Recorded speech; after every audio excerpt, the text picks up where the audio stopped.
பண்ணுனா சிறப்பாக இருக்கும். ஐயோ போறாரே, ஒரு பெரிய பிஸ்னஸ் இருக்கு, இப்போ தமிழ் ஃபீல்டுக்கு திரும்பி வருவாரா வரமாட்டான்னு மிகப்பெரிய கேள்விக்குறி. மும்பையிலே செட்டில் ஆயிட்டாரு. வந்தால் ஒரே ஒரு நபருக்காக வருவார், விஜய்க்கு மட்டுமே வருவார். என்னுடைய படம் மக்கள் பார்வைக்கு போகணும், மக்கள் ரசிக்கணும், அது வெற்றி தொழில் மக்கள் கொடுப்பாங்க. நான் ஓடிடி போய் நான் போட்ட படத்தை கொடுத்து பிஸ்னஸ் பண்ணி பண்ணுற அவசியம் இல்லைன்னு சொன்னார் விஜய் அவர்கள். ஜனநாயகம் வந்ததுக்கு பிறகு பாருங்கள், உங்களை பிரச்சனையில் போதில்லை. இப்போ தியேட்டரில் வரும்போது அதனுடைய ரேஞ்சு வேறு மாதிரி இருக்கும். படம் பிரமாதமாக இருந்திருக்கும். எப்படி தனுஷ் அவர்களுக்கு வந்து வட சென்னை மிகப்பெரிய ஒரு பெஞ்ச் மார்க் அது வரைக்கும் பேசப்பட்டு, அதுக்கு ஈக்குவலாக கரமை அட்லி வந்து தனியாக ஒரு யூனிவர்ஸ் கிரியேட் பண்ண போகிறாரு. 600 கோடி பட்ஜெட்டு, சன் பிக்சர்ஸு, அட்லிக்கு ஒரு 100 கோடி சம்பளம், அல்லு அர்ஜுனுக்கு 200 கோடி சம்பளம். எனக்கு தெரிந்த வரைக்குமே 1000 கோடி பட்ஜெட் மாதிரி கேள்வி. ரொம்ப எளிமையான ஒரு டைட்டில். இப்போ வந்து புஷ்பா முதல்ல கான்ட்ரவர்சியாக இருந்துச்சு, என்னையா ஒரு ஃபீமேல் பேர் போய் அல்லு அர்ஜுன் வச்சு என்னையா எனக்கு அது பிராண்ட். எஸ், புஷ்பா 1 புஷ்பா 2 கலெக்ஷனில் அள்ளிட்டு போச்சு. உங்களுக்கு ஒரு அல்லு அர்ஜுனை வச்சு அப்படி செதுக்கிட்டு இருக்கார் படம். தமிழ் சினிமாவே அடுத்து எதிர்பார்த்துட்டு இருக்கிற ஒரு பெரிய படம் கரை. டீசர்ல இருந்து அந்த ஒரு படத்தோட கேரக்டர்ஸ்லாம் ரிவீல் பண்ணுறதுலேருந்து பாடல்கள்ல இருந்து எல்லாமே கொஞ்சம் கொஞ்சமாக வரவேற்பு கிடைச்சிட்டு இருக்கு. கண்டிப்பாக இந்த படமும் வந்து ஏதோ ஒரு பெரிய விஷயத்தை வந்து கையாளுந்துட்டு இருக்குது அப்படின்ற மாதிரி நம்ம அந்த டீசர்லாம் பார்க்கும்போது தெரியுது சார்.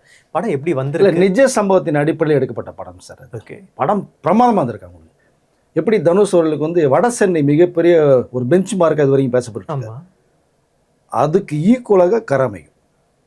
ஸோ அப்படி ஒரு பிரமாதமான ஒரு ஸ்கிரிப்ட், செலவுன்னு பார்க்காம தண்ணி மாதிரி அரைச்சி பண்ணியிருக்காங்க. அதன் விளைவாக தான் டக்குன்னு ஐஸ்வர்யா கணேசன் 3 படங்களை வரிசையாக பண்ணுறாரு. வட சென்னையே வந்து ஐஸ்வர்யா கணேசும் தனுஷும் வந்து 50 ஷேரில் பண்ணுறாங்க இப்போ பார்ட் 2. ஸோ இந்த படம் ஏப்ரல் 30 நம்மளோட ஆடியன்ஸுக்கு வர மாதிரி இருந்தது தியேட்டர்களில். பட் இப்போ ஒரு சின்ன டவுட்டில் இருக்குது, கரை ஏப்ரல் 30 வரதுக்கான வாய்ப்புகள் கொஞ்சம் குறைவாக இருக்குது. இல்லை நெக்ஸ்ட்டு எலெக்ஷனுக்கு, அதாவது ரிசல்ட்டுக்கு பிறகு வரதுக்கான வாய்ப்பு நிறைய. படம் தனுஷுக்கு மிகப்பெரிய ஒரு கம்பேக்காக அமையும். அந்த அளவுக்கு ஒரு ஸ்கிரிப்ட் பிரமாதமாக இருக்கா படம். Okay sir. அட்லி அவர்களோட ராக்கா இந்த படத்தோட டைட்டில்லாம் பார்க்கும்போதே வந்து ஒரு மாதிரி டிஃப்ரெண்ட்டாக யூனிக்காக இருக்குது. கண்டிப்பாக இது வந்து சங்கரோட சாயலில் இருந்து வேறு மாதிரி ஏதோ ஒரு கதைக்களமாக இருக்கலாம். ஏன்னா சங்கரோட ஹைலைட்ஸான மொமெண்ட்டு, அவரோட பிரம்மாண்டம் இதெல்லாமே கலந்து அட்லி வந்து தனியாக ஒரு யூனிவர்ஸ் கிரியேட் பண்ண போகிறாரு. 600 கோடி பட்ஜெட்டு, சன் பிக்சர்ஸு, அட்லிக்கு ஒரு 100 கோடி சம்பளம், அல்லு அர்ஜுனுக்கு 200 கோடி சம்பளம், மீதி ஒரு 300 கோடியை வச்சு படம் எந்த அளவுக்கு பிரம்மாண்டமாக எடுக்க போகிறாங்க. அதுவும் இல்லாமல் விஎஃப்எக்ஸ் வந்து ஹாலிவுட் விஎஃப்எக்ஸ். படம் எந்த மாதிரி வரத்துக்கான? எனக்கு தெரிந்த வரைக்குமே 1000 கோடி பட்ஜெட் மாதிரி கேள்விப்பட்டேன் சார் நான். ஓகே, ஏன்னா அது வந்து ஹாலிவுட் ரேஞ்சுக்கு படம் பண்ணுறாங்க. இந்த யூஎஸ்ஏல உட்காந்து ஃபுல்லாக வந்து என்னென்ன பண்ண போகிற அந்த கதைக்களத்துக்குன்னு சொல்லி அங்கே 1 மாதம் தங்கி எல்லாமே முடிச்சுட்டு வந்துட்டாங்க. டைட்டில் எப்போயுமே ஆடியன்ஸ்ட்டை போய் ரீச் ஆகணும் சார். நீங்கள் ரொம்ப ரஃப் அண்ட் டாப்பாக ஒரு மாதிரி டைட்டில் வச்சிங்கன்னா அவங்க சொல்கிறதுக்கே கஷ்டப்படுவாங்க. ரொம்ப எளிமையான ஒரு டைட்டில். இப்போ வந்து புஷ்பா முதல்ல கான்ட்ரவர்சியாக இருந்துச்சு, என்னையா ஒரு ஃபீமேல் பேர் போய் அல்லு அர்ஜுன் வச்சு என்னையா எனக்கு அது பிராண்டு. எஸ், புஷ்பா 1 புஷ்பா 2 கலெக்ஷனில் அள்ளிட்டு போச்சு உங்களுக்கு. அதில் அந்த டைட்டில் ரொம்ப முக்கியமாக பார்க்கப்படும். அந்த எளிமையான டைட்டில் தான் ரஜினி சார் அதான் லைக் பண்ணுவார்.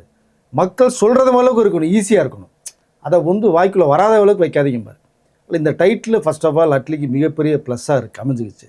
படமும் வேற ஒரு லெவல். நீங்கள் வந்து அடுத்த கட்டத்துக்கு இப்போ நீங்கள் 100 கூட சம்பளம் கேட்டிங்கல்ல, அட்லியோட ரேஞ்சு வேறு மாதிரி போயிட்டு இருப்பார். ஓகே, ஹாலிவுட் படத்துக்கு ஈக்குவலாக நீங்கள் பார்க்கப்பட்டால் இந்த படம் பேசப்படணும் அப்படிங்கிறதுனால அட்லி ஃபுல் எஃபர்ட் போட்டு பண்ணுறாங்க. ரெண்டாவது பார்த்தீங்கன்னா ரொம்ப ஸ்லோவாக ஒர்க் பண்ணிகிட்ருக்கார். சங்கர் எப்படி பண்ணுவாரோ அதை விட ஒரு படி அதிகமாக ஸ்லோவாக தான் பண்ணுறார். சங்கருடைய ஸ்டைல் வேறு, இவருடைய ஃபுல் காமிச்சிட்டார் உங்களுக்கு. இந்த படத்தில் வந்து இவ்வளோ ஸ்லோவாக பண்ணுறான்ற மிகப்பெரிய கேள்விக்குறி சன் பிக்சர்ஸ்ட்டு ஒரு தகவல் போயிடுச்சு. சார் சொன்ன மாதிரி கொஞ்சம் பண்ண முடியல, ரொம்ப ஸ்லோவாக பண்ணுறாரு, லேட்டாக பண்ணுறாரு அப்படிங்கும்போது ஒரே வார்த்தை சன் பிக்சர்ஸ்.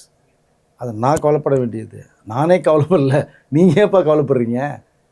படம் சிறப்பாக எனக்கு வரணும், இந்த படம் உலக அளவில் பேசப்படணும், செலவு பற்றி கவலைப்பட வேணாம். அட்லி என்ன எடுக்கிறாரோ எடுக்கட்டும், அவருடைய மைண்ட் செட்டுக்கு விட்டுருங்க, டிஸ்டர்ப் பண்ணாதீங்கன்னு சன் பிக்சர்ஸ் சொல்லிட்டாங்க. இப்போ இது ஒரு ஆன்சர் பெரிய ப்ளஸ்ஸாக இருக்குது அட்லிக்கு. இப்போ அதனால் அதனோட அல்லு அர்ஜுனை வச்சு அப்படி செதுக்கிட்டு இருக்கார் படத்தை. பட் ஒரு ஸ்டில் ஒரு இமேஜே விட்டாங்க. நீங்கள் பார்த்தீங்கன்னா ஹாலிவுட் ஸ்டைலில் இருக்கா உங்களுக்கு. ஆமாம் சார், அது தெலுங்கு படம் மாதிரி இருக்கா? இல்லை. ஸோ அந்த ஒரு பேட்டர்ன். அடுத்த ஒரு ஹாலிவுட் படத்துக்கு போகிறதுக்கான ஒரு வாய்ப்புகளும் அட்லிக்கு நெருங்கிக்கிட்டு இருக்கு. அதில் வந்து டபுள் ஹீரோவில் ஒரு அல்லு அர்ஜுன் உள்ளே போகிறது மாதிரியும் ஒரு தகவல் பேசப்பட்டு இன்னும் உறுதி செய்யப்படல. ஸோ அதனால் அந்த ஒரு மைண்ட் செட்டில் ட்ராவல் பண்ணுறாரு அட்லி. இந்திய திரையுலகத்தில் தவிர்க்க முடியாத ஒரு இயக்குனராக இருக்காருங்க. ஷாருக் கான் கூட நம்ம நெக்ஸ்ட் ஒரு படம் பண்ணுவோன்னு சொல்கிறாங்க. ஓகே, இப்போ தமிழ் ஃபீல்டுக்கு திரும்பி வருவாரா வரமாட்டான்னு மிகப்பெரிய கேள்விக்குறி. மும்பையிலே செட்டில் ஆயிட்டாரு. இப்போ இங்கே வந்தால் அவர் கேட்குற சம்பளத்தை இங்கே தயாரிப்பு கொடுப்பாங்களா அப்படிங்கிற மிகப்பெரிய கேள்விக்குறியாக இருக்குது. வந்தால் ஒரே ஒரு நபருக்காக வருவார், விஜய்க்கு மட்டுமே வருவார். தமிழ் சினிமாவின் முக்கியமான ஒரு நடிகர் ஆர்யா. ஆர்யாவுக்கு அடுத்தடுத்து லைன் அப்பில் நிறையா வெயிட்டான ஒரு படங்கள்லாம் வெயிட் பண்ணிட்டு இருக்கு. மிஸ்டர் எக்ஸ்ன்ற ஒரு படத்தோட ட்ரெய்லர் வந்துச்சு. சார்பட்டா பரம்பரை 2வும் வந்து ப்ராசஸில் போயிட்டு இருக்கு. அடுத்து வேட்டுவம்ன்ற ஒரு படத்துக்கு மேலேயும் ப்ராசஸ் போயிட்டு இருந்துச்சு. ஆனால் வந்து திடீர்னு ஷூட்லாம் வந்து ஸ்டாப் ஆன மாதிரி தகவல் சார். என்ன நடந்துட்டு இருக்கு? இல்லை, அது கொஞ்சம் எக்ஸ்பென்சிவாக பண்ணிட்டு இருந்தாங்க. பாரஞ்சி இந்த லைவ் லொக்கேஷனுக்கு போய் நிறைய டே ஃபைட்டில் தான் ஃபுல்லாக பண்ணாங்க. அது கொஞ்சம் நிறைய டிஸ்டர்ப் ஆச்சு. அதை பட் பிரமாதமான ஒரு படம். ரொம்ப சிரமப்பட்டு எடுக்கிற படம் எப்பயும் மக்கள்கிட்ட போய் ரீச் ஆகும். உங்களுக்கு பேசப்பட்ட படம் அமையும். கண்டிப்பாக வேட்டுவும் ஆர்யாவுக்கு மிகப்பெரிய கம்பேக் அமையும். சார்பட்டா பரம்பரை 2 கதைக்களமே வந்து லைட்டாக நான் கேட்டேன், பயங்கரமாக இருந்துச்சு. எஸ் டோட்டலாக வில்லனாக பண்ணுறாரு. அதில் உங்களுக்கு வந்து ஹீரோயிசம் கலந்த ஒரு வில்லன் பிரமாதமாக இருக்குது. தினேஷ் அட்டகதி தினேஷும் மனுஷன் தீயா விளையாடி இருக்காரு. அதை பட் இந்த இடத்துல ரிவீல் பண்ண வேணாம், நினைக்க உடைக்க வேணாம். ஸோ தினேஷ் கேரக்டர் ஒரு மாதிரி இருக்கு நீங்கள். பட் அந்த 2 கேங்ஸ்டர், ஒரிஜினல் கேங்ஸ்டர்ஸ், அது கேங்ஸ்டர் படம் தான் உங்களுக்கு. அதை ஆர்யா வந்து பிச்சு உதறி இருக்காங்க படத்தில் வேட்டுவத்தில். அது வந்தால் பெரிய கேப் இருக்குல்ல. இப்போ ஆர்யா எங்கேயா காணம்ன்றீங்களா, அது மாதிரி வரிசையாக படங்கள் வரும் பாருங்க அவருக்கு. அது மாதிரி சார்பட்டா பரம்பரை 2வும் அதே தான். மிக்ஸ்டர் எக்ஸ் இப்போ ரிலீஸ் ஆகுது.